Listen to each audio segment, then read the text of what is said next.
What's up? This is Michael Rapaport. You are now listening to the I Am Rapaport Stereo Podcast. On today's I Am Rapaport Stereo Podcast, PETA. Yes, PETA.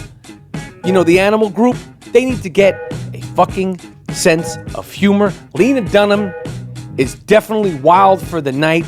And the Rocky Chronicles, the I Am Rapaport Stereo Podcast, Rocky Chronicles start today with the perfect guest who exceeded my expectations, Paul Scheer. You know who Paul Scheer is? You know the actor. He's funny as fuck. He was on The League the entire time. He's been on Veep. He's an actor. You know who he is. He's the fucking funny guy with the gap tooth. I'm sorry I'm saying that, Paul. He's a fucking riot. He is a Rocky fanatic. We deep dive. And I'm going to be honest, it was everything I wanted from a Rocky conversation and more. Paul Scheer is here on the I Am Rapaport Stereo Podcast. Trust me, to tip off the Rocky Chronicles, he's the perfect guy. All that and more on a big body banging I Am Rapaport Stereo Podcast coming up next. Miles Jordan, let me get something hype. Let me get something real nice, something real proper.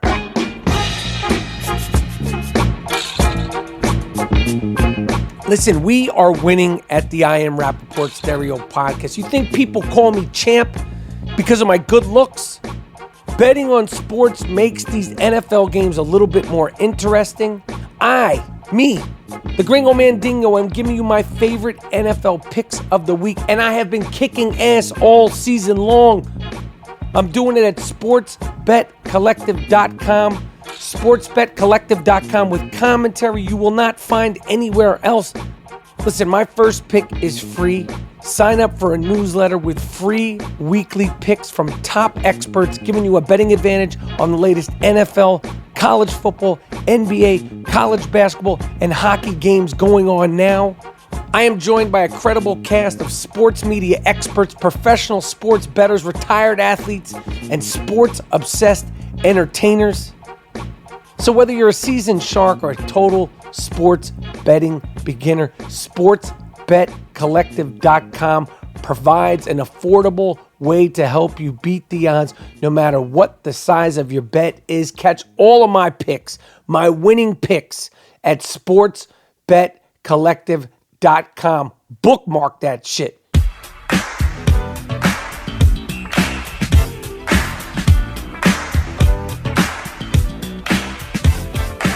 All right.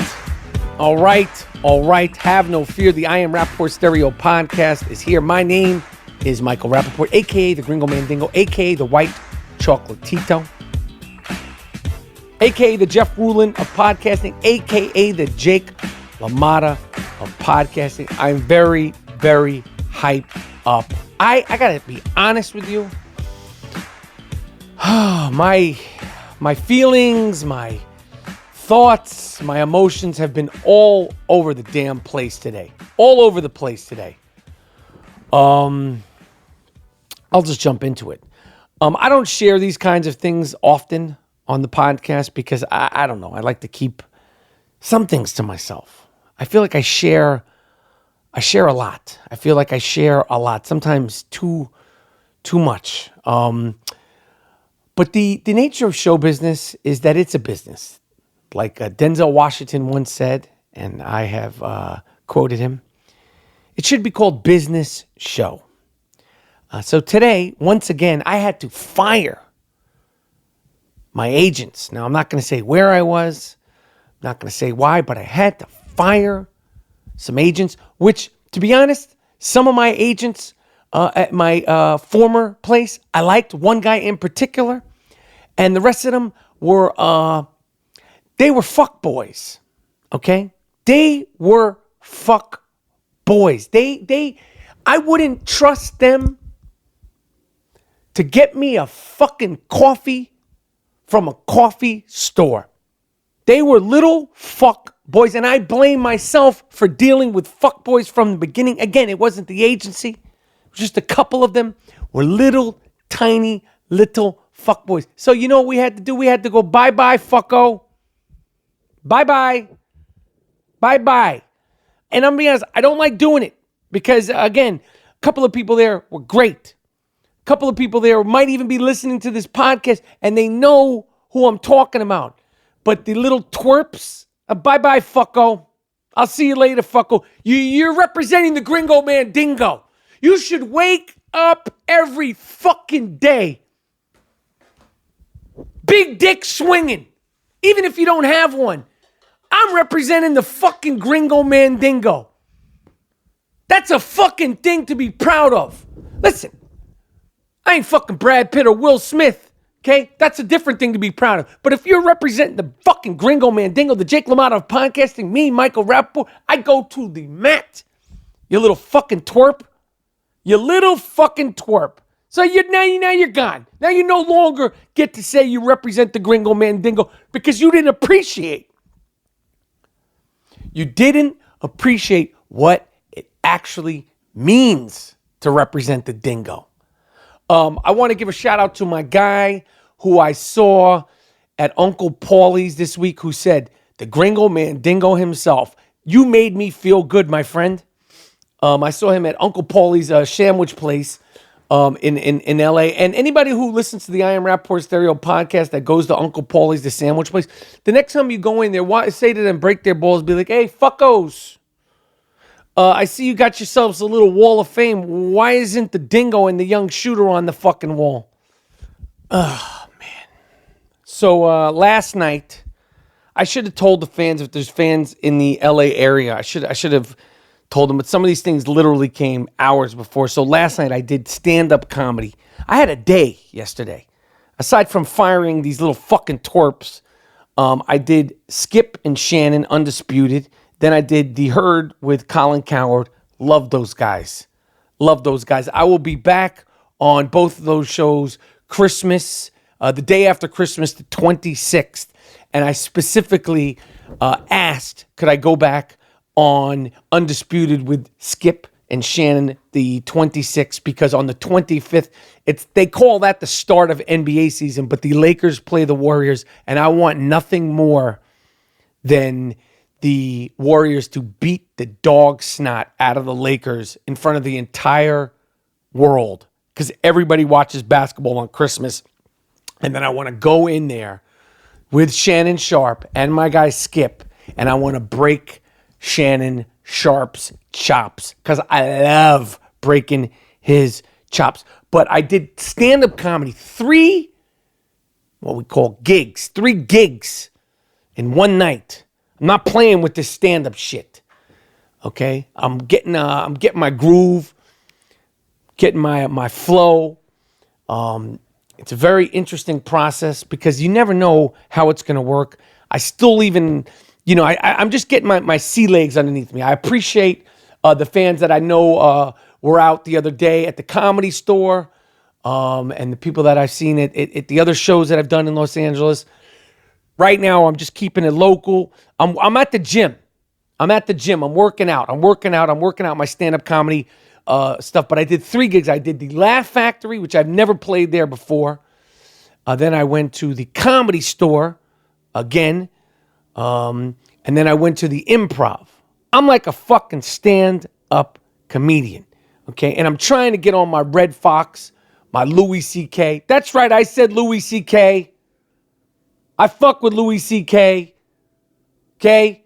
I fuck with him. I fuck with his stand-up. Trying to get on my Red Fox, my Louis C.K., my Eddie Murphy delirious days, and all that shit. And, and find my voice and my point of view, my George Carlin, and my Richard Pryor shit. Trying to do all that. But I'm working the golden pipes. I'm working them. I don't know if my voice sounds totally clear right now, but it's been a day. It's been a week. It's been a year. It's been a fucking year. Yo, 2018 is done. It's done. The first week of December's finito. We're done. Motherfuckers are going to start checking out, and then we're going into Christmas. We're in the middle of Hanukkah, and it's over. This shit went by fast. 2019 is, I could sniff it. I could smell it. I don't even know how I got on that. So I told you earlier, Paul Scheer. Paul Scheer. Do you know who this actor is? He's a funny dude. He's a dude who, if you don't know his name, you definitely know his face. He's been in tons of shit. I first started watching him when he was on that show, The League, on FX, about fantasy football. It's one of my ways that I first started really even caring about fantasy football before I started playing. My kids actually watched The League, and that's how they initially got into fantasy football, which got me into fantasy football. Now you're talking to senior fantasy football analyst. The rest is history. But Paul Scheer is coming on the show later on, and listen, I told you that I wanted to do the Rocky Chronicles, and we're going to do them. I don't know when it's going to end, but it's starting today. We deep dived so head first into all things Rocky. And I really, I'm excited for people to listen to this. I've gotten a lot of comments and interest about the Rocky fan group. We're still trying to figure out the technicalities of doing it, how we could all do it. But I've had girls express wanting to be in the Rocky fan group. Obviously, a bunch of guys. We don't want it to be dude central. We don't want it to be sausage soup. Rocky's for everybody. Rocky's for the children. It's for the women. It's for everybody. But Paul Scheer and I deep dive. We talk about Creed 2 first, and then we go back into Rocky 2, Rocky 1, Rocky 3. We talk about Rocky 5. He has great point of view. I have my strong point of view, and it's truly a Rocky Creed lover's delight. It's really dope. So later on in the show, my guy Paul Scheer is rocking with me on the Rocky I Am Rapaport Stereo Podcast Chronicles. So PETA, you know PETA? What the fuck does PETA even stand for? PETA. What does PETA stand for? I don't know. Listen, if you've never listened to the I Am Rapaport Stereo Podcast, we fact check nothing. People, the ethical, PETA is the people for the ethical treatment of animals. PETA. That's what it is. I donate to PETA. My mother donates to PETA. I have a rescue dog. But PETA, you need to lighten the fuck up. PETA put out a whole slew of things this week saying that they, just as it's become unacceptable to use certain racist and homophobic phrases and language, we should also stop using phrases and sayings that are trivialize the cruelty to animals. For instance, this is some of the dumbest shit ever. PETA, come out and see me do some stand-up comedy. And if I can't make you laugh, I'm sure some of the other people that I'm doing stand-up comedy can make you fucks laugh. Because you motherfuckers are taking yourself too seriously. You're comparing racist and homophobic language to sayings like kill two birds with one stone. They're saying, don't say kill two birds with one stone. That's offensive. That incites animal cruelty. Instead of saying kill two birds with one stone, you should say something like feed two birds with one scone. Fuck you. That doesn't roll off the tongue. We're not changing history. It's not literal. It's a saying. Instead of saying be the guinea pig, PETA is suggesting we say be the test tube. We're not saying that either. Instead of saying don't beat a dead horse, it says why don't you feed a fed horse? Why don't you eat a dick? They suggest instead of saying bring home the bacon, bring home the bagels. I'm eating bacon. I'm eating my fucking bacon. I support the animals. I support the pigs. And I also am going to eat my bacon. I'm not a vegetarian. Why don't you vegetarians and the PETA people stop saying things like tofu turkey? Why is it okay to say tofu turkey and talk about, eating tofu turkey, fake turkey, but I can't say I got to bring home the bacon? I got to bring home the motherfucking bacon. Literally and figuratively. You don't bring home the motherfucking bacon, you know where you are? Homeless. They're also saying, don't say things like take the bull by the horns. It says take the flower by the thorns. And what? And get poked? I'm not trying to get poked up. You trying to get me poked up? You want me to literally take the flower by the thorns? I'm not doing that, PETA. Well, why don't you do yourselves a favor? Why don't you lighten the fuck up? Watch some Christmas movies. Well, watch Home Alone. Watch Elf. Okay? Watch a Snoopy Christmas. Lighten the fuck up. It's not literal. Okay? And the fact that you're comparing these sayings to racist and homophobic things is crazy. Do you think that the cows and the turkeys and the pigs are offended by this? Is that what you think? Is that what you think? Calm the fuck down. Which brings me to this. We talked about going viral on social media a couple of weeks ago. It might be the best video of the year. And I didn't attempt to do it, but the cat video with Wilfred the Warrior, the cat from London, ugly motherfucking cat. Cute to some people, ugly to me, scary to me. I did this video, I voice overed it. If you follow me on social media, you can check it out. I'm easy to find, at Michael Rapaport on Twitter, at Michael Rapaport on Instagram, at Michael Rapaport on YouTube. And you should definitely start checking us out on YouTube because we're putting extra stuff, exclusive stuff, podcast videos, regular videos, and the Wilfred the Warrior cat video now lives only on Twitter and YouTube because these motherfuckers took down my cat video on Instagram. And it was the Rapaport rule. Now, I understand when they take down the shame game with me and the young shooter, Dean Collins. That makes sense to me. I get it.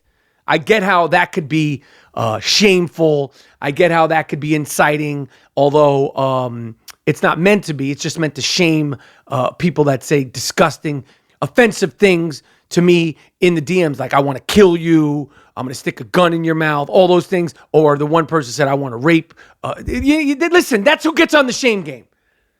But, I could understand that being taken down. I got suspended on Facebook a week and a half ago. I Willie Hutched Zuckerberg for suspending me on Facebook because of the scratch and sniff video. They took that down off of Facebook. They said it's sexual content, although you can't even see the guy actually scratching her ass, but his hand is in her ass, and then she smells what the guy, his finger smells like after he has it in her booty hole. He was all up in the booty hole. They took that down. Fine. They didn't just take it down from me. They took it down from a bunch of people. And Facebook, because they're little sensitive fucks, and they're insecure about selling the election to Russian robots, they suspended me for 30 days. And I Willie Hutched them. Miles, play a little bit of that old Willie Hutch. You suspend me because I post the video? Did you suspend those sick motherfuckers for indecency? Zuckerberg, you dusty sweatshirt wearing motherfucker. Baby, don't do it. You were sitting in a motherfucking high chair when you testified in front of Congress. And you was talking greasy, you was shook on the yard, but you suspend me for this nonsense? Your whole system is suspect. So that's when I Willie Hutched Mark Zuckerberg.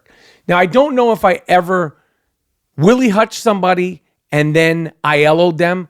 It may have happened. I don't even fact check my own shit. The I Am Rapaport Stereo Podcast, we pride ourselves on not fact checking anything. But Mark Zuckerberg, you took down my cat video, and they said because this is shaming. It's shameful that I am shaming somebody. Again, the Rapaport rule. You are saying that I am shaming a cat? Wilfred the Warrior's owner loves the video. Shout out to Wilfred the Warrior's owners. Shout out to Wilfred the Warrior, the cat. But you're saying that I'm cat shaming. Well, now you're going to get ILO'd. Zuckerberg! You funny face cocksucker, you! You goofy sweatshirt wearing motherfucker, you! I worked on that fucking video for 2 fucking minutes. Two fucking minutes. And you took it down. You took down my fucking video. That was my fucking video. You curly head cocksucker, you! And you took it down because I'm shaming a fucking cat? You dumb motherfucker! You ain't that fucking smart! What do you read the fucking cat's mind? I made that cat a fucking star. And you took it down. I made that fucking video with these fucking hands. Zuck the fuck. You goofy sitting in the front of the classroom, hand raising first, cock sucker you.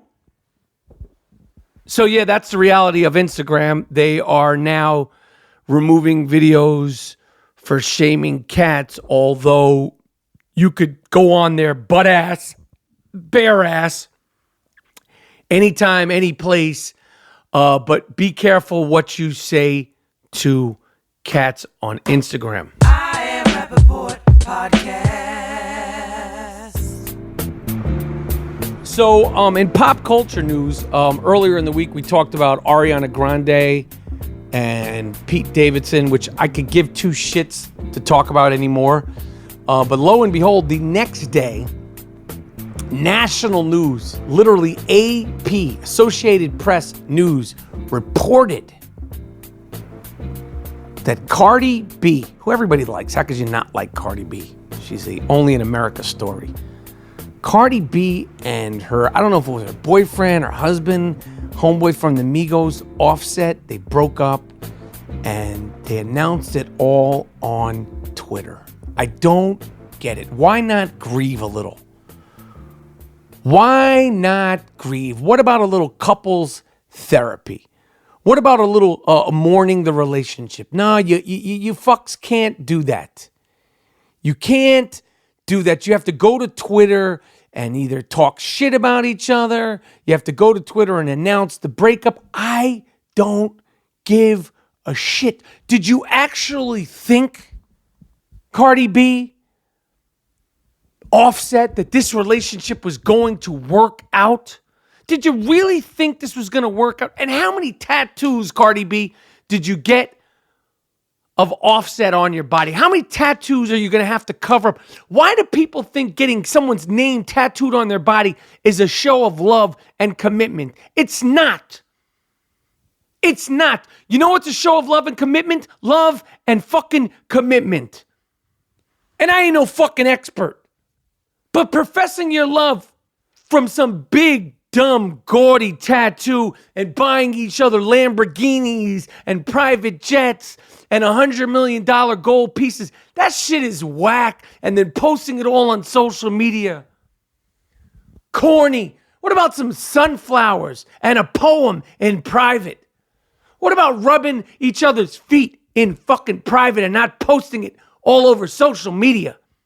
What about listening to a little Minnie Riperton's Loving You Alone?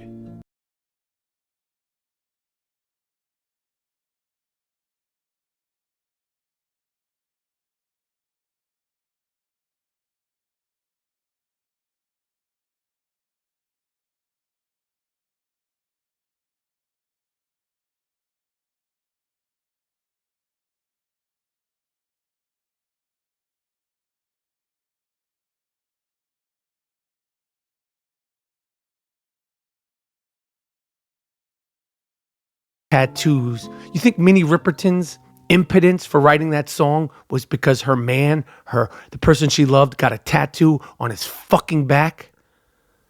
You think that inspired that beautiful song? You hear the birds chirping in that song? That is love. Listen to her voice.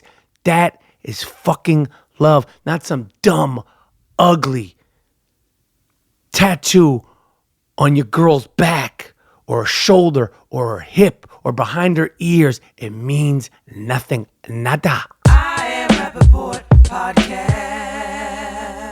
Lena Dunham is cuckoo. Lena Dunham is a fucking nutcase. We've talked about her a lot on the I Am Rapaport Stereo podcast. She's one of the people that, the few people that has blocked me on social media because she's heard me talk so much shit about her. And I have no regrets about talking so much shit about her. Just when you thought it was over with Lena Dunham, she wrote a lengthy apology to the girl Aurora Perrineau, who is a young girl who accused, and it came out that it was actually true. she accused one of the writers of Lena Dunham's show Girls, which I've said ad nauseum that it should have been called White Girls. Her show, HBO show Girls, one of the writers on there apparently raped her when she was 17 and this fuck was 35. And Lena Dunham, Miss Feminist that she is, she defended her friend who was writing on the show Girls, aka White Girls, and she claimed to have insider knowledge that exonerated him. Well, she was fucking lying. She was fucking lying, and she wrote a whole long letter apologizing about it, and she said she was doing it because the guy was like a brother to her, and blah, blah, blah, blah, blah. Listen, if a guy did this for another guy and the tables were turned that it was a guy, he'd be fucking done in Hollywood. Now, I'm not saying that should happen to Lena Dunham, but if a guy did that in the climate of Me Too that we're in right now, a motherfucker that'd be the end of him. Lena Dunham is fucking cuckoo for Cocoa Puffs, for real. She's bat shit crazy. And she shows it over and over and over and over and over. And I just can't. I don't like her. I just think she's full of shit. Yes, she's talented. But, so is J.R. Smith. He's no longer on a team. So is Carmelo Anthony. He's no longer on a team. This fucking nutcase, speaking of nutcases, Lance Armstrong was on Good Day America, Good Morning America, one of these shows. I don't know why they still talk to this guy. He's a freak. And I talk about a liar and a nutcase, a real nutcase. He doesn't understand why he doesn't get any sympathy. He said that he doesn't understand why Alex Rodriguez has a free pass, and that what Alex Rodriguez did was worse than what he did. Lance Armstrong, you lying fuck you. You want sympathy? You're not going to get sympathy. We know you raised money. You raised money with a con, a ruse. You're on some Bernie Madoff shit. He's trying to figure out why people like Alex Rodriguez, but they don't like him. You broke people's hearts, you fucking lying freak. Alex Rodriguez, he's another one. I'm going to be honest. Alex Rodriguez, he's a fucking cheater. But at least he's got a good personality. At least his second act was good. And at least he didn't falsely raise money, trying to act like he was a hero and all that. Lance Armstrong I don't trust him. I don't like him. Why should I trust him? Why should I like him? And so what? Why do they keep giving this fucking lying guy a platform? You're never going to get sympathy. We don't know. We can't believe anything you're saying, Lance Armstrong. Is your name even Lance? Is your last name Armstrong? That's how much of a fucking liar you are. Another thing that was going on in the last 24 hours that a lot of people were all up in their feelings about were an Ohio man, father of a 10-year-old daughter. Apparently his daughter had been bullying other kids and other girls at school. So instead of driving his 10-year-old daughter to school, he followed behind her in his car so she wasn't alone while she walked 5 miles to school in 36-degree weather after she got suspended from the bus for bullying other students. And people were all up in their feelings. They're saying that the father is now bullying the kid and how could you do this? She wasn't in harm's way. He just made her walk while he followed behind her in her car. And he videotaped some of this. The whole thing went viral, la, la, la, la. This guy is a good father. This guy is a caring father. Everybody wants to complain about bullying, anti-bullying. PETA wants to complain about. Pete Davidson wants to complain that Ariana Grande's 14-year-old fans are bullying him. No bullying, no bullying, no bullying. We've been talking about this shit for the last 2 years. Donald Trump, Dick Stain Donald Trump, he's a bully. He bullied Hillary Clinton. Everybody's bully, no bullying. So this father sees that this could potentially be a problem with his daughter. And certain people, well, now he's teaching his daughter that bullying is okay because he's bullying his daughter. No, dumb fucks. He's not bullying his daughter. He's raising his daughter. He's trying to teach his daughter a lesson. It's not acceptable. Sometimes you got to tighten the fucking reins on kids. Now, you could do what you want as a parent, but this is obviously based on what we know, an involved, caring, thoughtful father. Okay? Now, I'm going to be honest with you about something. My father should have kicked my ass more often when I was a kid. Yes, I'm very aware of it. Now, I might not be the free-thinking, shit-talking maven, mountain of a man that I am now. If he had beat the shit out of me like I deserve for taunting my brother all day, every day, for getting kicked out of the 3rd grade, for getting kicked out of a school every single year until I graduated the 12th grade. I got kicked out of a school every year from the 3rd to the 11th grade. Every fucking year. I don't know what I would do with my kids if they did that shit. Okay? My father, my mother were patient with me. Okay, but I could have used a couple of more ass kickings than I got. Okay? I would have definitely been putting that smackdown on me if I was my father. I was out of fucking control. I had a smart mouth. And I was just a general pain in the fucking ass. Now, this guy obviously wants to stop this and nip this in the butt. Now, if his 10-year-old daughter, when his 10-year-old daughter gets back on the bus to school, I guarantee you she will not bully another student. Lesson learned. She will never forget this, also because shit went viral. But you can't see her face. But this is a loving, caring father. You think it's bullying? Mind your business. This guy's trying to raise a thoughtful, responsible, caring, fair, respectful child. And he's doing the best he can to do so. So mind your business. He's not abusing. He's not doing anything wrong. He's doing the best he can. There's no instruction manual when it comes to parenting. It's like a 70,000 jigsaw puzzle that you get 300 pieces together and a little 2-year-old toddler accidentally kicks it and you got to start all over again. There is no roadmap to being a good parent. Now, heading into 2019, we are going to do a remix. We are going to do a remix on the Sick Fuck of the Week theme song. Okay? We're going to reimagine it. We'll be debuting in 2019, of course. By the end of 2018, we will be announcing the Sweet 16, and then the Sick 6, and then finally the Sickest Fuck of 2018. We're starting with the Sweet 16. We're going to do it like the NCAA tournament. We're going to have brackets. The 16 Sickest Fucks of 2018, then that'll be shrunk down to the Sick Fucks of 2018, which sounds like a Quentin Tarantino movie. The 6 Sickest Fucks of 2018 get together in a room. It's like some Reservoir Dog shit. And this woman right here that I'm about to do right now, we're not even going to do a bunch of them. This woman stopped me in my tracks.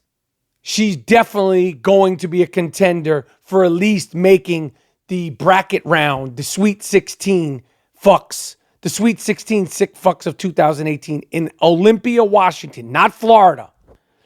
A woman named Laura James, who, yes, shockingly looks like a sick fuck.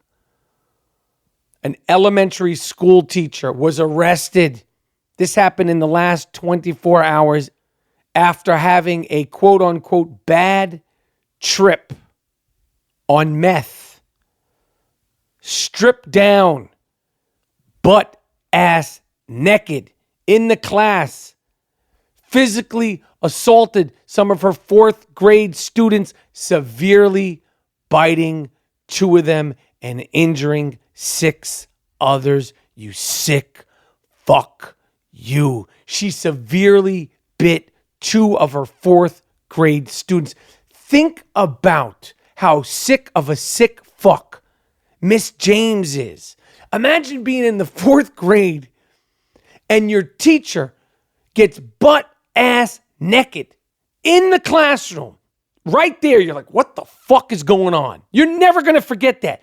Then she starts pushing, tripping, karate kicking kids, and then she bites you and your best friend, severely biting you till you have to get a wound. Now, fortunately, these kids are going to be fine physically, but emotionally, you never get over that. Teachers are supposed to be like your safety blanket. Teachers are supposed to be the people you can turn to. She's naked, pushing, grabbing, kicking, and biting students while howling and growling, all the while, once again, butt ass naked. Several witnesses were there. Blah, blah, blah, blah, blah. The other teacher stepped in. The kids were screaming. 23 charges. This fucking kook is facing 65 years in prison and a fine of $85,000.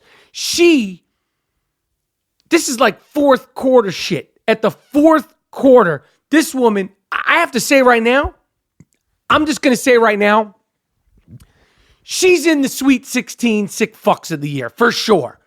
For sure. She's definitely in there. So that's the first of the Sweet 16. We're going to have, obviously, an official announcement of all the sick fucks of 2018, but she is definitely in the Sweet 16 sick fucks of the year. All right, listen. Coming up next on the I Am Rapaport Stereo podcast, you know him as an actor. He's got his own podcast, which is dope. Talks all about movies. He's a funny dude. He's a good dude. You know him from The League. You'll recognize his face. You know his work. He's a funny-ass dude and a Rocky aficionado. And I don't give that out easily. I do not give out Rocky aficionado easily.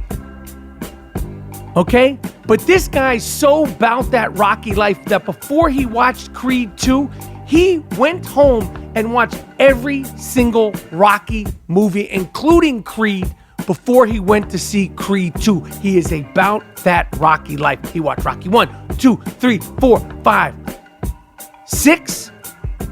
Then he watched Rocky Balboa. Then he watched Creed. Then he watched Creed 2. He's about that Rocky life. We deep dive in all things Rocky. Coming up next on the I Am Rapaport Stereo podcast, Paul Scheer. All right, I Am Rapaport Stereo podcast. I said that I was going to start my Rocky Chronicles. Yeah.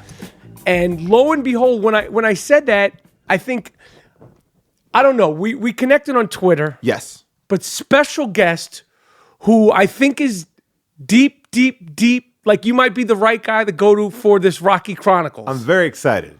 Paul Scheer is here. Yes. Who is best known probably for The League. Yeah. You have Black Monday coming on Showtime in January. Yes. You've done a bunch of shit. The League is a show that I loved. I was actually jealous, I'm going to be honest, that I was never on it. You should have been on it. Although I did fall in love with fantasy football towards the end of the show. Okay. So there wasn't, otherwise I would have just shown up at the set. But before we get into our Rocky stuff, just real quickly about The League, do you play fantasy now? I do. Yeah, I have like 3 leagues that I'm in right now. Okay, and how are you doing? And I don't want to go down a fantasy football rabbit hole. I will tell you right now, I'm in the playoffs in one league. I am dead center in another, and the other one I'm doing like the other one I think I may be leading, but that's like a kid league. I'm in like a league with dads and kids, so that's okay. Like, that doesn't count. Do you talk shit to the kids when you beat them? It was really hard to come up with my team name because I couldn't come up with anything like vulgar or too like I had to be like I think my team name was like. Oh, no, the league name is No Punt Intended. It was like just trying to make it like nice and okay. No, it should be No Punch Intended. Like step that shit up. Yeah. But I don't want to go down a fantasy football rabbit hole because I know you're deep, you could do that. Well, let me tell you what, so you're going into the Rocky Chronicles. I do this podcast called Unspooled where we watch like the best movies of all time. We watched Rocky and I realized like I don't think I really understood Rocky. Like I kind of jumped in on Rocky 3. And so after watching that, and in 1 week, I watched every single Rocky. So from Rocky 1 to Creed 2, I've seen them all, and that's only a week ago. So they're fresh in my memory right now. I mean, they're also things that I grew up with. But I grew up with like 3, 4, and now Balboa. I mean, 5 I saw in the theater. I remember being extremely disappointed. And then Creed 1 and 2 in the theater. Okay. I have controversial opinions. That's fine. I'm going to just start with this. Let's just start with the most fresh thing, and then we'll go backwards. Okay. Creed 2, I loved it. Okay. I really loved it because for the obvious reasons, but while I was watching at one point, I was like, this has been going on for 40-something years. Amazing, yeah. You know what's going to happen. Mm-hmm. It's a slow pitch, and somehow, some way, after coming out of nowhere with Creed and then Creed 2, I'm like, I think Creed 2 right now, in my opinion, was better than Creed. But like to still be able to provoke the emotion that it does and rewrite the genre like it did. What is your takeaway on I imagine you saw Creed 2 just once so far? Just once. Okay, so have you seen it more than once? Not yet. I will be seeing it more than but I did see it screening day one, like a crazy person. I saw it Tuesday night or whenever it was. I remember I was there. Tuesday night, 7 o'clock. Shit. I respect that shit. Right there. So what is your review, your takeaway on Creed 2? And I still don't want to give too many spoilers. I hear you. All right, to the people that haven't seen it, because I want them to have that experience. I felt like Creed 2, I liked a lot, but it felt more Stallone to me than Creed 1, which felt like a unique, special thing. I feel like Ryan Coogler made this movie that felt like, whoa, this is a new voice. You're taking Rocky, you're doing something totally different with it. And this felt a little bit like a sequel to Rocky, where Creed felt like it was just its own thing, which I really loved. I agree. And I love certain things about Creed 2, and I was there. I'm emotionally in. I'll cry at all Did you these cry? Rocky. Yeah. I mean, that scene, I don't want to give away the spoiler, but the scene in the hospital, I would say, yeah. It's I think that they also I cried a few times. I cried a bunch in Creed 1. Creed 1 got me. And I watched Creed 1 the night before I saw Creed 2. I will say that You rewatched Creed 1. Oh, yeah. Okay. I was ready to go. Okay. I was going to say that I feel like Creed 2 was more Drago's story than it was Creed's story. And that was the thing. Adonis Creed. Adonis Creed, yes. yeah. And I felt like that's weird. It's like you open up the movie on this other guy. Like, that's not what these movies do. And I think that the most of the heart was there. That's what I felt about it. And then I have my other nitpick, which is like, the desert sequence, very cool, but why? Like, why? Where? Where and why? Like, every other one at least makes a little bit of sense. I agree with that. I will say this. These aren't spoilers. The two things that I wanted more of. Yeah. They did it, and these aren't spoilers. The two things that I wanted more of from Stallone are, at one point during the fight, and we all know there's a fight, he does sort of say something to Drago. He says, "What's your problem?" I wanted, maybe not for them to fight, but you know how cornermen sometimes I would like that. And then remember how Paulie was in the corners? Yes. I wanted, because Rocky's training was so calm, cool, and collective. At one point, I wanted to see, I wanted to see that amp up, just a blink of it. I totally agree. And if that had happened, I think I literally would have dropped fucking dead. Well, here's the thing. And I would say that there's one fight scene in this movie that is great. Like, when there's a sound that goes on, I'm like, whoa, like you feel something. There's a lot of good stuff in this movie. I feel like Stallone doesn't know how to sell Stallone anymore, because in Creed 1, I feel like they got him in this way, and I feel like this one he fell more in, like, I don't know, they didn't give him, I felt like he was more well-rounded. Like, he would have never have given himself that cancer storyline in Creed 1, I don't think. Mm-hmm. And I feel like here they didn't, I wanted more. I feel like, the light's broken. I got you. You know what I'm saying? I feel like he got nominated for an Oscar. Oh my God. And he should have gotten it for that Creed 2. I was fucking irate. Yeah. Because even if the other performances in his Best Supporting Actor category were good, and I don't remember what they were, like, the body of work and the Rocky character deserved that. Because Creed was like a Rocky story in itself, because who would have thought? Well, but here's my whole thing is like, how can you even talk about Rocky? Because Rocky is not even a movie. It's a thing. Like, you understand Rocky as It's a like concept. Superman. It's like Batman. Yeah, that's exactly, like, I was thinking about this the other day. It's like I grew up with like Rocky 3 was my like entry into Rocky films. Like, that came out right around You the time. saw that first? That was my first one, or the one that I feel like I was watching on HBO all the time. I got You know what I'm saying? It was like, because it was about my age. It was, it wasn't like I wasn't going in the other way. I got you. It's like Roger Moore was my first James Bond. I got you. It's like, I understand. So, but at that point, like, Rocky is just a thing. He's been a thing for 40 years. So when you go back and look at the movies, it's hard to be like, well, this movie, because like Rocky 1 started all of that. But it's also like, it's hard to just like pull them away from movies, because if there's no Rocky, I don't know. It's a very weird thing, because he's bigger than a movie. Yeah, Rocky is bigger than a movie, and its impact is bigger than a movie.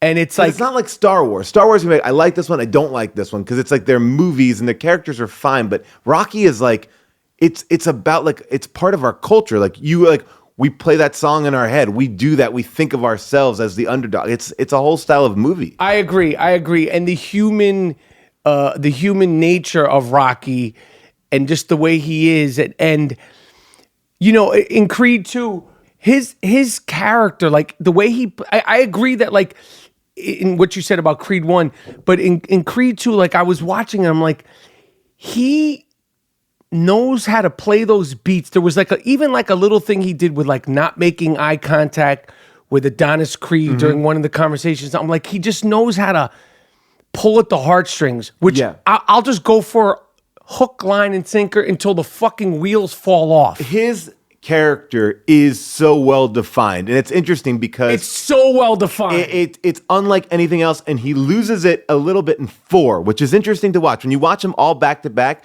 you're like, oh, 3 is a little less, 4 is a lot less, 5 it's way back, Balboa it's way back. It's just interesting though. It's like when he's in that like that Philadelphia guy, like a little bit slower, that but also sweet. It's perfect. It's his best character, I would think. Oh, by far. Yeah. Okay. Your controversial opinion. Let me ask you this: that you watched all the movies now in a row, which I fucking respect that. That's when I said I have to get you.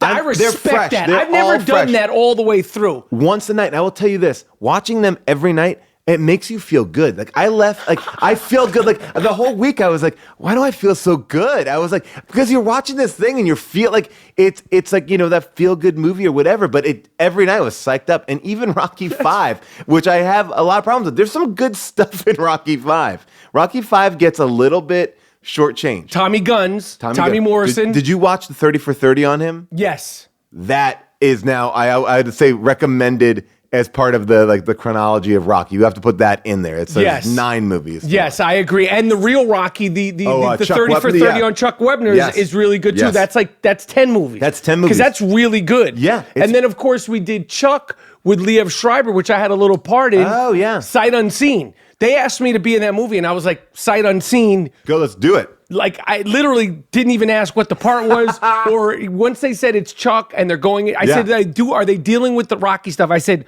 where and when?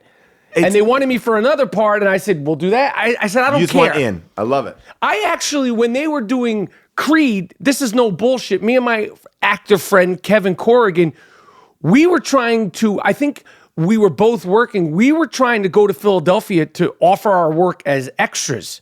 Wouldn't it be amazing? Like, I would die. I was thinking, I was like, all right, so watching Balboa the other day, not to jump around, but watching Balboa, at the end of Balboa, they clearly shot that in Vegas with a real, like, it's one of the few times you really see Rocky, like, in a full, like, auditorium. Like, yes. And I was like, that must have been so fun. You're going to a boxing match and like, hey, and we're going to just shoot some, like, little quick pickups for Balboa. You don't know what it is, but everyone's cheering for him. It must have been, just to be there, him dressed in costume doing that, I think that would have been the best moment.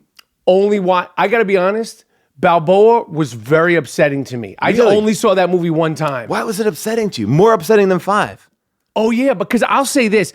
Before we go to 5. Yeah, sorry. No, it's fine. We could jump all over because there's no way to really stay on one unless we do just a Rocky thing. I just didn't like the movie. Really? I need to re-see it. It was a disappointment to me. And I haven't watched it since. I went day one, screening one. Right. And I was like... I really like Balboa. I think it was when I saw it in the theater. I saw it in the theater when it first came out, and I was like, "Oh wow, he's doing something different." The movie, it doesn't totally like stick the landing, and like that's what I think the biggest problem is. Like at the end, you want it to end on this like triumphant thing, and I don't know. I for whatever reason, that last fight scene, it just doesn't work. It just doesn't work. And when you leave on that level, it made me disappointed when I watch it. But I do like the idea of like, well, where is he progressing as a character? And this whole idea, like he still has this anger in him, like which was like I like that idea. There's some really cool things, and I think to me, when I like Rocky the most is when the character evolves.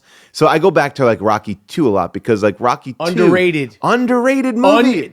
Rocky 2, I actually watched it this morning preparing for this. Oh, wow. Okay. But you speak on it. All right, well, Rocky 2 to me... Is it great? It's really great because I think it does a lot of the things that Rocky 1 does, but I think it rounds out the world. Like, I just love that he wins this match. Now what? All right, he wins his match in dramatic fashion. Yes. Yeah. Right. It's when I saw that in the theater, now I'm 9. Yeah. I went to go see Rocky in the theater, like, that was 76. I was 6. Now, I'm not one of these people who has, like, great memories of their life. Oh, when I was 5, this happened. But going to see Rocky at 76, when I was 6 years old, I was so moved and so, like... I obviously I didn't understand everything, but I understood everything on an emotional level. Of course. And going to see Rocky 2 and the dramatic 15th round when they both go down. Yeah. That's a like, great what shot. The fuck? They're both falling at the same time, slow motion, and it's like, and I think that's what I love about this series too. Is like the biggest mistake they made in a weird way was killing Apollo, because I feel like that was such a good, a good thing to have the two of them together. They're very different. Yes. I mean, of course, it gave us Creed, which is also good, but you miss it. Like Apollo was such a great character, and I feel like really well defined in that movie in a major, major way too. Excellent way, and like I remember going to see that film, and like when you go to see Apollo's house and he's up there with his wife reading the hate mail, I'm like, oh, that's Apollo's house, and he has on the sweatsuit and it has AC, and then like just like getting into this world a little bit deeper, I was like, what the fuck is going on here? The best part of Apollo in that movie is like, all right, you got to be the villain now to call him out of retirement. But this is what I like about Rocky 2, because Rocky 2 goes, all right, so here he is, this guy who was essentially like, for one or, for a couple of weeks, people are like, oh, that was a good fight, and then it just goes away. Now what? And like the idea of like this celebrity is like one hit wonder. Yeah, you had to get a job. He was terrible at acting in those commercials. Terrible. And those are great fucking scenes. Those were amazing. Smeel Manley.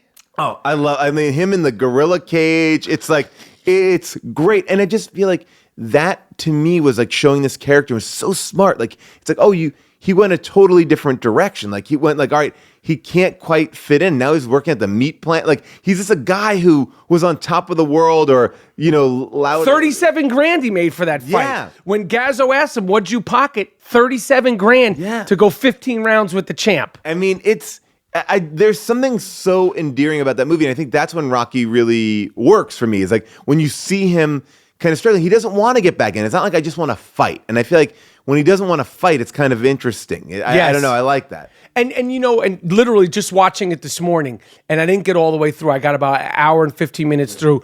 The romance between him and Adrian. Way better. I watch it at Starbucks and I'm on my thing and I'm smiling and I'm still like conjured up to tears, and I'm like, the romance when he asks her to marry him at the zoo, there's nothing like, it's so romantic and so gentle and so loving. Shot. It's great. Yeah, it's that their relationship is amazing, and that carries over to 3. It's like, it's really, really good. And okay, but I want to go to 5 real quick because I want to say this. One of the best Rocky scenes ever in all the Rockies is the flashback scene in Rocky 5 when he goes to the gym with Mickey, and he what I imagine is a training flashback scene for the first fight. Yeah. And he goes, get up, you son of a bitch, because Mickey loves you. He gives him the cufflink. Yeah. Only one cufflink. He got it from Rocky Marciano. What happened to the other cufflink? I don't know.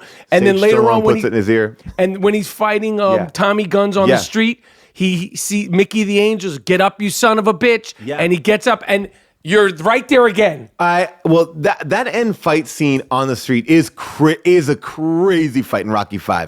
But I love, like, there's something about Rocky V that's so interesting because it's like, all right, of course you got to bring him down. Did you know?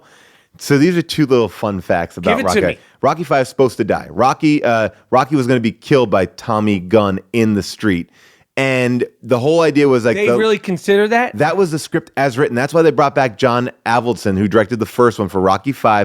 And the studio's like, no way, you're not killing Rocky. The last scene was basically Adrian in the ambulance with Rocky, like, racing off to the hospital.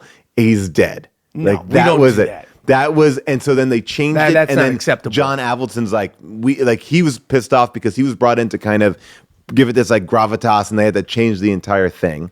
The other thing that was somebody else told me was this: in the first script for Balboa, Rocky visits Drago in the hospital, and Drago has AIDS from doing too much steroids. Jesus. And then he's like, let him die. Like that was it. Like, so These are actual themes that they were going to. These are scenes that were in scripts for Rocky.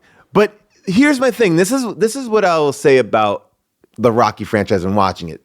When they have a goal to what the training is, I like the movie more. Like, number 2 is great because he's like, your eye's messed up. You can't fight, so we had to do this differently. Speed. Yeah. We need speed. We need greasy. Yeah. Fast. Speed. Yeah, and it's like, and I'm like, and now I get it because it's like, as a person watching it, I'm just like, oh, I understand what the challenge is. It's just not to win. It's like the first one was to win, to be able to compete, And that was fine and that was gorgeous. fine. Right? And it's like, but now everything has to kind of build on that. You need this, you need that, you need this, and it's like, and when they don't do it, and that's what I kind of felt like.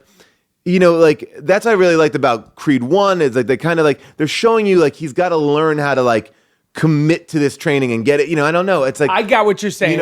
And then in 3, of course, he needed to learn how to, fight, like a different kind of fighter. Because I feel like I hope this is not controversial to say, but I feel like they are basically like, you need to learn how to fight black. And like, Yes. and it's a weird thing because it's sort of like, you got to train with a boombox. It's slightly racist to like when they go into this gym and Paul's like, get the fuck out of here. I mean, Paulie's a mess. But I mean, there's a lot of weird things. Yes, but he wanted I get that's the fight more athletic, more like stylistic and all that stuff. Back to 2. Yes. We could jump all over. But this is the best way to kind of hit them all. You have to. I don't dislike any of them. They're all fun movies, and it's sort of like the only way I can kind of look at it is like, what am I enjoying when if I'm watching it and enjoying it, then it's a good. package. Yeah. Creed 2, in terms of what in the zeitgeist, in the Rocky zeitgeist, is Creed 2 somehow not appreciated as a great movie? Because I know you get it. Yeah. But are there people like, because to me, you mean Rocky 2? Yeah, sorry, Right. Rocky 2. Is Rocky 2 somehow not appreciated? Are there so- people that snicker at Rocky 2? Yes, I believe there is. I'm going to be honest with you, Paul. If there's people that snicker at Rocky 2, you should question like what kind of person that is. I totally agree. Here's the thing. I don't think people know how to separate the Rockies. And this is so when I started talking about Rocky on Twitter a little bit, people are like, oh, is that Rocky 5? I hate that one because that's one where Paulie fucks a robot. No, that's Rocky 3. Right. And it's like, but no one understands what part is from what part. Like, you don't remember. Like, I feel like people probably even forget that Rocky was like beating up people on the street. Well, not beating up people, but being out there to be like the guy working for Gazzo. I should have broke your thumbs. Yeah, it's like. Not in the face. But by the way, the most underrated performance in Rocky 1 is the driver for Gazzo. That Buddy, guy. Take her to the zoo. I mean, I hear retards like the zoo. Like, yeah. He's fucking great. He's got the goatee. He's got the hat on. He's great. That kind of level of guy, like they nail that level of Kill Philadelphia. it. And they shot that all like on a shoestring in Philadelphia, like freezing cold. No, I want to get back because your podcast. Unspooled. How did this get made? How did this get made? Yeah. Well, I want to get into how would that get made today. But go on. Sorry. But so Rocky 2, I feel like. See, I knew we were going to go all over, but this is. I'm immensely happy about this conversation. Yeah, because it was like, because I'm right there. I'm seeing it all. Like, I will say that Rocky 2 People are like, that one sucks. That's the worst one. I'm like, what are you talking about? You don't It's a know what great you're one. talking about. You've missed out because it's like, it's funny, it's dramatic, it has a love story, and that fight is better. I think that fight is better than the first one. I agree. They learn things from one and they make it better in two. Cinematically. Yes. 100%. I agree. It's funny. Condominiums. He says, "You want to invest in condominiums?" He goes, "I never use them. Yeah, When great. they get the car, I'll drive." Just like what he's buying that car, and Yeah. like when they're just buying all and that. she's like, "Can you drive?" I drive trucks. I drive bulldozers. I'll drive you crazy if you give me a chance. Yeah, I mean, Another great line. Want to have a good time? Got to have a good watch. When he buys her the watch, and he's buying everybody the I watches. mean, it's like him spending that money, like that's a fun part about that character too, that he does make these jokes. He is there. Here's my little beef with number one. With Rocky 1? Rocky 1. I have a beef with Rocky 1. What is it? All right. So let me just paint the picture for you. Okay. All right. Because this is an audio medium, but I thought you felt me perk feel up it, there. Yes. So here's my issue with Rocky 1. Rocky 1 feels to me like an actor who is thinking to himself, I need to do bigger stuff. I need to do better stuff. I got to write a part for myself, right? And I see these other films being made at this time in the 70s. I need to do something gritty and raw, but I also need it to be like my demo reel or something like that. And I feel like the first hour of Rocky, it's a little too he's the best guy. He's walking the girl home who comes back in Rocky 5. Marie. He's a guy on the street who, he's going to collect money, but he doesn't hit the guy. There's a part of me, it's like, yeah, you should have hit the guy. You should have, you know what I'm saying? I feel like it's a lot of I'm the best. Hire me. I'm a good actor. Because he doesn't know that Rocky is going to become Rocky. He Who would doesn't. have thought? Who would have thought? He's a guy going I'm making an independent movie that hopefully will get me my next gig, because he's doing parts in Woody Allen movies. He's doing parts was he in Lords of Flatbush Kojak. too? He's just a bit player actor, and this is his break.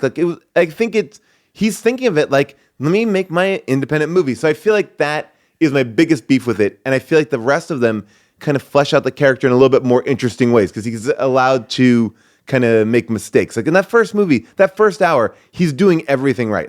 He's the nicest guy. He's the sweetest guy. Paul, I can't go down that road with you with that, especially now with Rocky. I'm not saying it's bad. I'm just saying it's my beef in watching it. I've watched them all together, and I'm just saying sitting down. When did you watching come to that conclusion on this journey? On this journey, because I was watching it, I'm like, what is he doing here? Look, I'm not slighting it. I'm just looking at it and going the motivation of Because this Rocky. conversation was going good, but then the Rocky is for even. But here's the thing. I get it. I respect it, but put Rocky on for anybody right now, and I think they would tell you. And this is how I'm trying to frame it for myself. It's slow. I can't fucking. Really? For me. Okay. For me and that film, I'm not even being able to judge it, because it's almost like watching a home movie or something. Because the age that I saw it, and I hear that. I can't even make a conclusion to it. But every scene in Rocky is just so good. Every actor, every moment. With Marie, yeah. That walk home when she goes, "Screw you, Rocky," or Yeah. "Screw you, creepo," and when him alone in his apartment with I love that the apartment, by the turtle. way. The best set decoration of any Where apartment. is that apartment? That apartment. Don't you wish you could go to that Oh, apartment? that apartment should be in the Smithsonian. I want to know what that apartment smells like. The knife in the mattress. It's great. It's so good. It's perfect. It's exactly his apartment. The opening shot is great. I'm not saying there's anything wrong with it. I would say that when rewatching it, I was I understand. from I a can't- purely in the audience, if you take everything away, because Rocky, I think you can't take away Rocky from. Rocky is Rocky. Without that, there's none of this. There's no conversation. There's no conversation. There's no podcast. Yes, exactly. Your podcast. How did this get made? Yes. Articulate, because obviously I'm a little older than you. Yeah. And it's such a part of American culture. At the time, for people that don't understand, like you said, Stallone he wasn't even a journeyman. He was, I wouldn't even say a journeyman actor. He was so basically he did a soft porn. I know, it's crazy. Well, here's what I'll tell you. First of all, That's real shit.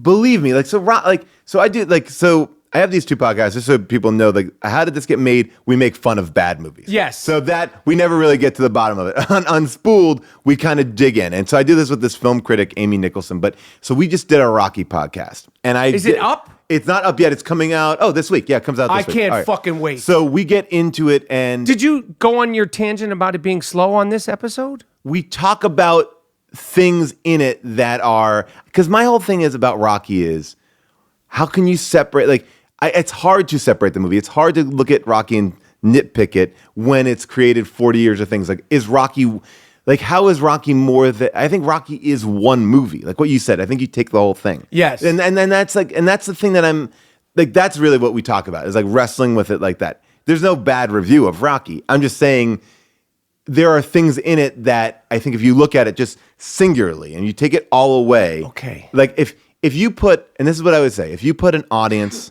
in a theater right now and you said, watch Rocky and then watch Creed, which would people respond to more? I think people would respond more to Creed, and I think a lot of people saw Creed that never saw Rocky. I get what you're saying, Yes. and I don't agree with that solely because of, I think that if in 300 years Yeah. you did that, because it's so hard, like, Right, yes. you've seen Yes. something, you've heard something, you've seen, if they watched it blind, the emotional core of what Rocky is. Yeah. You just can't touch it. Like Well, the loneliness. And yes. like, I think, like, when you're talking about like the slowness of it, like there's such a like he's such a lonely person. Like He when is. he's in the apartment by himself, staring at the old picture of himself, and he's with his turtles, which I'm forgetting the names of, Yeah, they have good names. I've forgotten. which I'm ashamed that we don't, Yeah. neither one of us know the names. And by the way, the turtles come back and forth in the movies. Sometimes they're there, sometimes they're not. Yes. Yeah, I don't know if it was like, they died or something like that.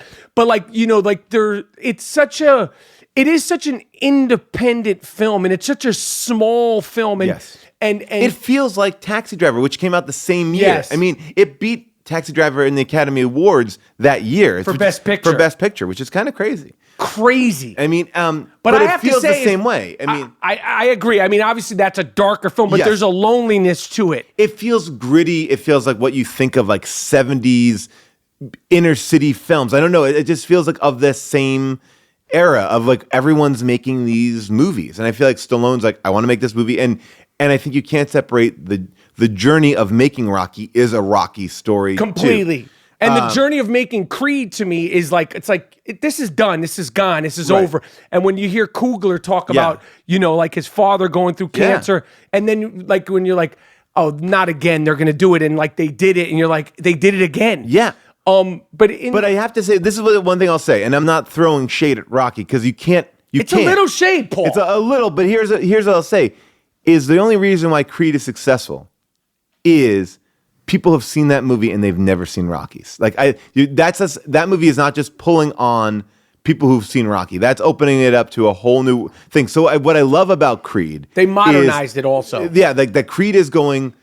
You don't need to watch the other Rockies, and this may be people's first Rocky. In 40 years, you might have people talking about, like Creed. The way, I mean, maybe I don't know. You know what I'm saying? But I just think that people.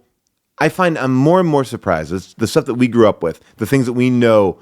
People don't even. It doesn't even register anymore. Like TV shows, even that. Like we're like, oh, that everyone knows, like Family Ties or whatever. Doesn't even connect on a level. So I feel like there's a world in which people think of, oh, that's Stallone. Like Eddie Murphy. It's like people go, oh yeah, that's the guy from Daddy Daycare. They don't go like, that's the guy from 48 Hours. That's the guy from Beverly Hills Cop. Or that's the guy from Saturday Night Live. Yeah, That's the guy exactly. from Delirious. Right. So it's like, And they forget about like how fucking huge of a star he was. the Like and it was- biggest of all time. and where stars weren't like him, Michael Jackson, Prince, they sort of created Madonna, like the modern day super duper star. Exactly. So that's all I'm saying is that I think there's a large subsect of people that saw Creed and have they just go, that's Stallone. That's interesting. It's like, and that's all I'm saying It's about like it. they look at athletes like there's young kids that look at Shaquille O'Neal as like a funny guy. oh yeah, Barkley, you're like, who's this guy? Yeah. Yeah, like, you don't know, like, and it's crazy that you think Yeah. that because they didn't grow up watching Yeah. athletes or Dan Marino or even boxers, whatever it is, and certainly actors. Like they're like Burt Reynolds is some old fucking, somebody that doesn't have any, like no one's seen like Gator. Yeah, they have no idea. Let's talk about the greatness. And this is another thing in terms of trivia stuff. Did you know that Talia Shire, the actress who played Adrian, who of course was in The Godfather, who of course is Francis Ford Coppola's sister? No. Yeah, he is related to Coppola. I think, or a cousin or something. Yeah, something. Did you know that Burt Young, who played Paulie, and Talia Shire dated for a long period of time? Whoa.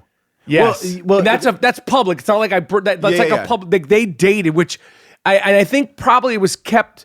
I mean, at the time there wasn't like Instagram, because now you'd blow your mind, be like, wait a second. Yeah, right. They're dating, they're brother and sisters, but that's just a little thing that. By the way, I would say that Burt Young is the best in Rocky. Rocky 1, like that performance good. Like and the dysfunction of that family, and maybe what I'm reacting to in Rocky, I'm thinking about as I'm talking to you too, is like, it is a little darker. It's dark. Paul's a dark character. Yeah, it's very dark. It's like, and you know what he did? Like, he put turpentine on his hands, so he would have so it'd feel like he had arthritis, and he would like put gin on it, like he'd spray gin on himself. So as the actor would. As the actor, just so he could. So his hands would have a hard time moving. He would smell gin all the time because that's what he hated. So he just like reeked of alcohol. Like he just was a disgusting. I didn't know that. Yeah, he'd like to get into character. So he was this kind of guy, and I feel like that character is one of the best. I mean, every character so good. And like again, we're talking about these characters in a way that when they come back into, like, he laid the groundwork in Rocky 1 for all of this, like all of it. And Mickey, it's rich enough that it comes back. Yeah, it's rich enough and it comes back. And Mickey, Paulie, and Adrian, I believe all three of them, Talia Shire, Burgess Meredith, and Burt Young, they all got nominated for Oscars. I think there was I don't know if all. I think a lot of them, but now I think it was Talia got nominated. Yeah, she got nominated. It was best screenplay, right, and movie. I don't know, and director, right? Burgess or Burt Young. I think they might have both got supporting. Right. I'm not sure, but those characters and how rich and good, and the dysfunction of Paulie, and there's a turkey in the oven. Yeah. Oh, a turkey in the oven. And that throws it out the door and then just eats that piece of like that leg, like right, like just eating it just like that. It's crazy. And then he goes ask her for the date, and the date, and they go on the ice skating rink, and you're thinking to yourself like, this is some other level of brilliance. Like, well, that movie is like, it's so great. So, a couple interesting things. First of all, Burgess Meredith was supposed to be Lee Strasberg. Played by Lee Strasberg, who is a great acting coach. Yes. But also, so people don't know, he was in The Godfather 2 as Hyman Roth. Yes. So if people are equated it, so he was a lot more gentle. Totally different. I mean, every one of these characters that we just talked about were the second choices, which is something that I love. Like, you and I both do a bunch of different stuff. Like, I always feel like when you're the second choice, it's a better, like, I always feel like when you're casting something, you're like, oh, we didn't get our first choice. And then you get your second choice.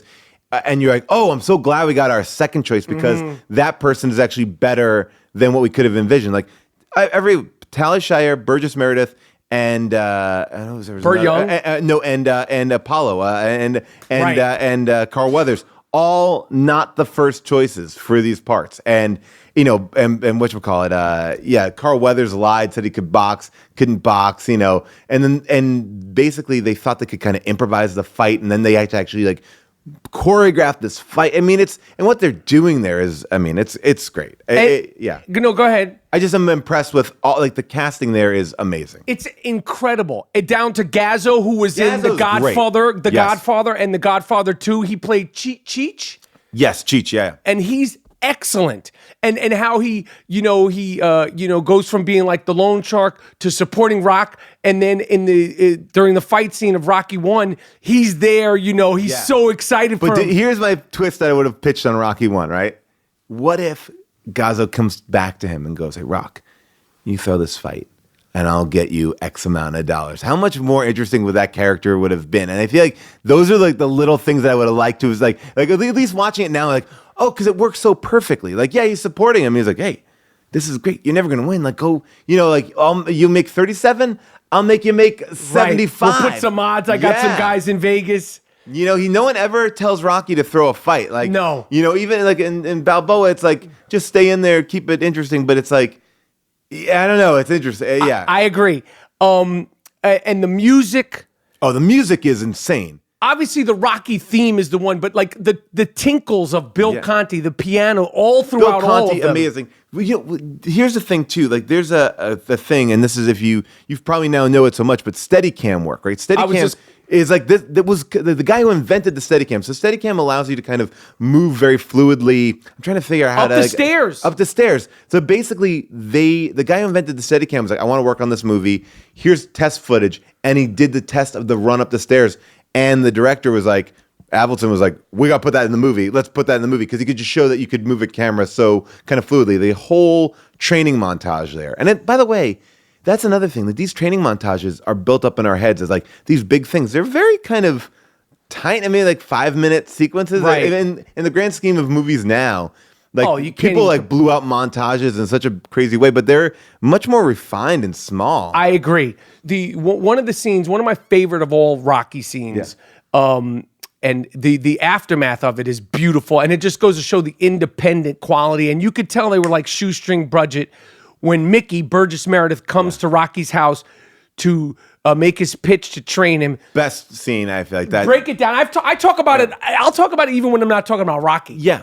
It's an amazing. Well, first of all, it's like I feel like you talk about this idea that like you want characters who are smart, and I feel like in that moment, like you understand everything about these two characters. That to me is where the movie like ignites in a way, and from that moment forward, I'm like fully in because you don't understand why he's not really supporting him, why he's kind of throwing shade at him. I don't know. I just love that scene. Is just a great scene between these two people, and it's like you see Stallone. In that first moment, kind of like yell to you see like you just see two sides of these characters that you've been living with for a while, and you see a fully different version of them. I think, and one of the more beautiful shots and moments is after he leaves. Yeah, and and it's just this is when I start. I was able to understand this as I got older, but it's just a wide shot, and Mickey's walking down the street.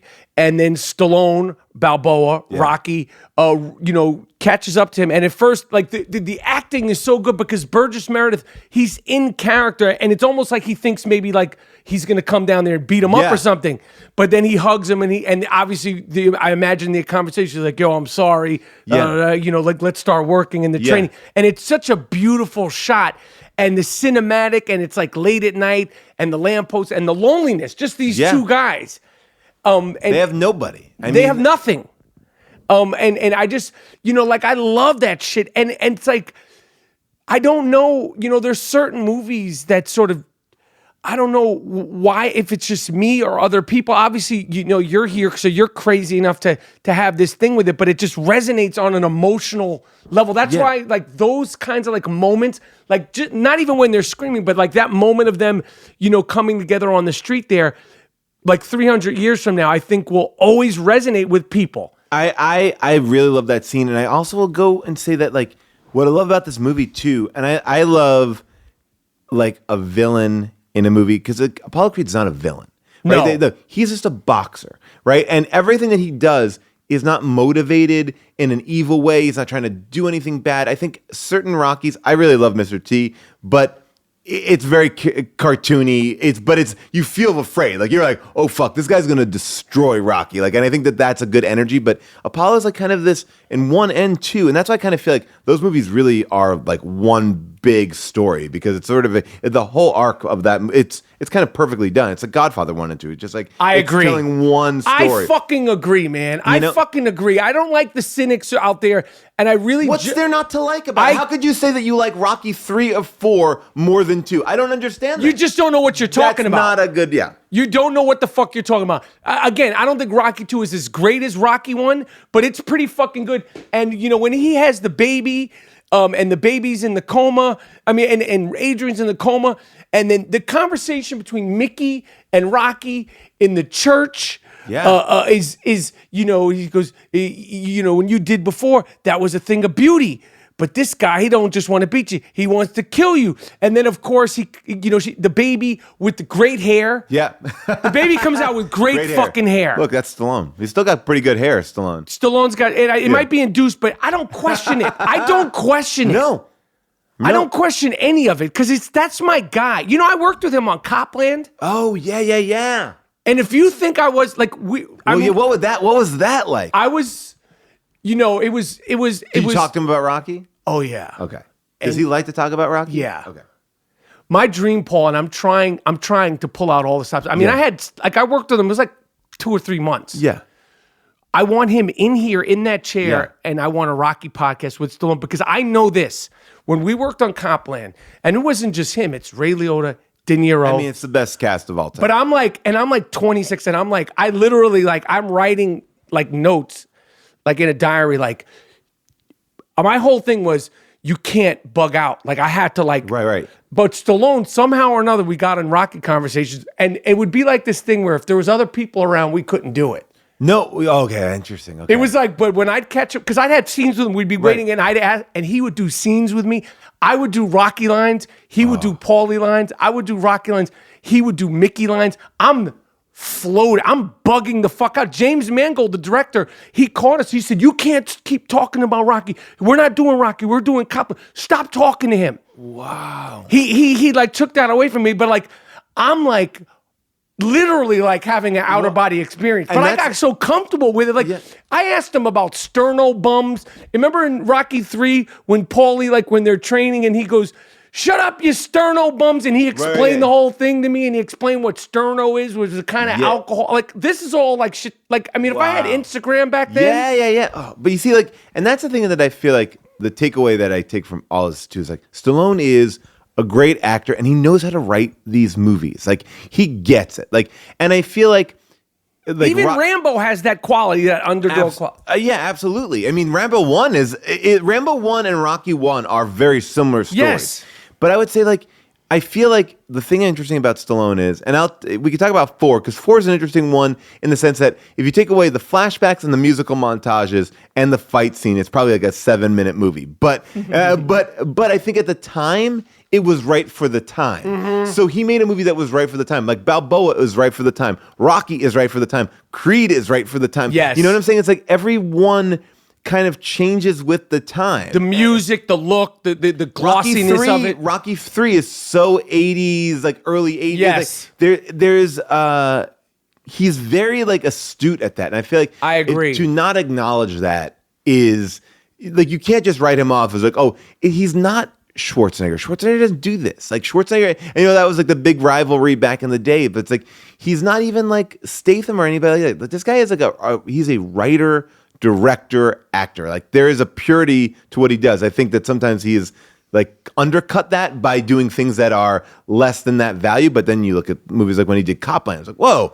It could be oh, he's good. Yeah, no shit, he's good. He's been making these movies. But it's just sort of when you see Escape from Mega Prison 2, you're oh, okay, it's still a movie. It's Lockup has a good quality to it. Lockup is good. I mean, it has that moment they're playing football out there. It has he knows that beat. Yeah. He knows that underdog beat and his lip and his voice, and there's something about his face that it just, as he's aged, he's changed his face.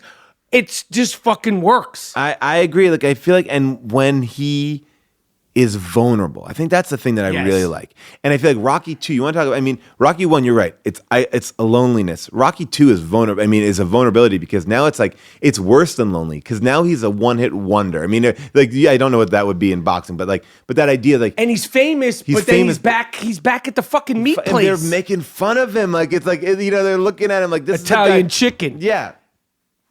That's that to me is, you get it, and that's why I kind of go back to a little bit of what I like in Rocky 5 is what is he doing? He's lonely, he's back to that lonely. And Rocky and Balboa are the same movie in many respects, just 40 years separate. Mm-hmm.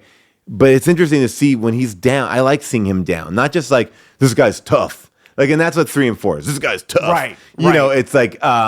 It's he's emotionally in a place that he's got to come up from. Now, but before I let you go, because we could go on and on, and wanna make sure, and you're getting ready to finish up shooting season 1, which I'm sure is going to be a big hit of Black Monday on Showtime. Which also just had the boxing match this weekend with Tyson Fury, who got. Did you see that fight? Of course, that that's rise Rocky up, Rocky qualities. That to me, I was like, oh my god, that was crazy. Just like to see him pop back up there. You know, I was thinking of putting together, because it's the 12th round. Yeah. Obviously, in Rocky 1, we forget he got knocked down in the 14th round. Yeah. And then Mickey's like, down, down. And the other trainer's like, get up. And he gets up. And then, you know, like that's like the big moment. Yeah. It's very Rocky-ish. What did you think? Because I don't accept this. I will not accept it. I refuse to accept it. Did you see on social media that Stallone announced a soft retirement from the Rocky / Creed movies? Yeah. Where's your head on that, and will you accept that? I don't like it, won't accept it. And here's the thing. In my mind, you should have gotten out at Creed, from Creed 1 to Creed 2. Like, you had this great, like, if you were going to get out, that was the time. He did not leave in a way in Creed 2 that, like, if you want to pull that ripcord and be like, I'm out, I'm dead, I'm Mickeying on this or whatever. You need to, I don't know, you need to make it a moment. You can't just be like, I'm not going to show up again. On Instagram. Yeah, you like, and I feel like this. Okay, so I know he's your friend, and I'm not. No, we're friend. We're not friend. I mean, I worked with him. You like right. Listen, we had a great experience. I saw him about 2 years later at a Laker game. Like, he was for me. It's like I worked with Rocky. For him, I was just a guy that he worked with. Here's my thing with Stallone is I think that he doesn't. I think he gets a little bit like in his head, right? Because like he wasn't going to let Coogler do this Creed movie. Then Fruitvale comes out, and he's like, all right, let's do it. And I think a lot of the choices, from what I understand, from people I've talked to, were against his better judgment. He really fought them on a lot of stuff. But then it was like, whoa, he gets nominated. He wanted to get nominated for Balboa. Like, he gets nominated for this. And then... And they fucking jerked him, man. Oh, totally. And then he should have won that one. They and then, fucking jerked him. I wonder who won. But then... That fucking guy from that Spielberg movie... Oh, really? I know what you're talking about too. It's the guy from the British guy, right? The guy from I know you're talking. Was that Bridge of Spies? Is that you or no? Yeah. No, okay. Sorry. So, no. We're not talking. We don't even know his name. Yeah. We're not talking about that performance. I saw that guy on Broadway. He was great, but that's a fucking award to give. Like, here's Rocky. Take it. Boom. You did it for everything you give, and you made us cry again in Creed. And so, how dare you? So I think what happens is, and this is me talking out of school. I think what happens is he goes, all right, he makes all those choices. And then like there's a part of him that is feeling like, all right, I didn't get the Oscar, so now I got to go back in. I got to now, like he takes over the script. You know, he's like, I'm going to write this now. And at a certain point, he's like, I'm going to direct this. And then people are like, you shouldn't direct this one because, and I don't think you should direct it. I think it's like, it should be a different voice. You know, like I agree. It's like it is a different franchise. Yes. You know. And then I feel like he just didn't get what he wanted out of it, even though Creed 2 is so successful. I think people are talking about other things. They're not talking about him in this movie. I don't think that, I don't want to spoil anything for your audience, but the end beat that he kind of was working on that we see paid off in the level that he wanted. I just think I don't think that he stuck the landing for himself that he thought he could have in Creed 2. And I feel like now he's like, I'm done with it. You're not done. You're not done. He's got to come back. Although I did hear on set, the last day of shooting was a scene where Creed is fighting over the fire. That was the last day of shooting.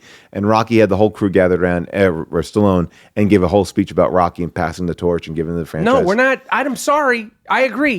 If you want to... You got to go out big. Like, you should have gone out when he had the cancer or not. But you can't not beat cancer. I mean, come on.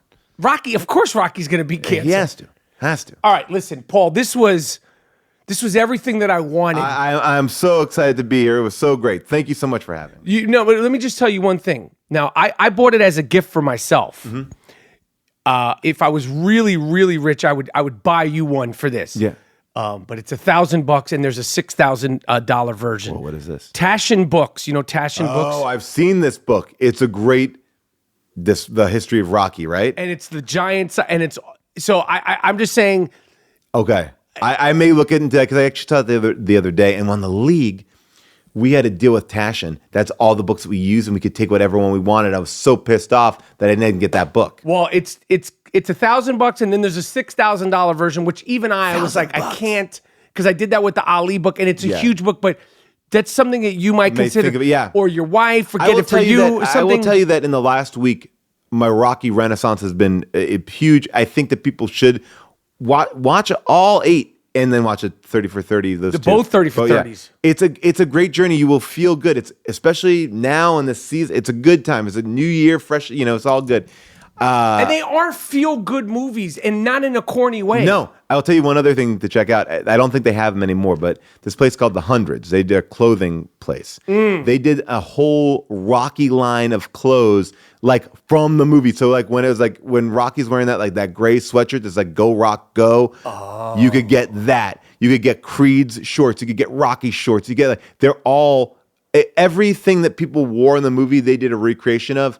It looked amazing. Do you have any pieces? No, I got in too late because they didn't have my size at the end. I was like, but they got to do another relaunch of that because when you look, you can still look at everything. Yeah, it's great. All right, Paul Scheer, I appreciate it, and I can't wait to hear your Rocky podcast breakdown. Thank you, my man. That was so fun.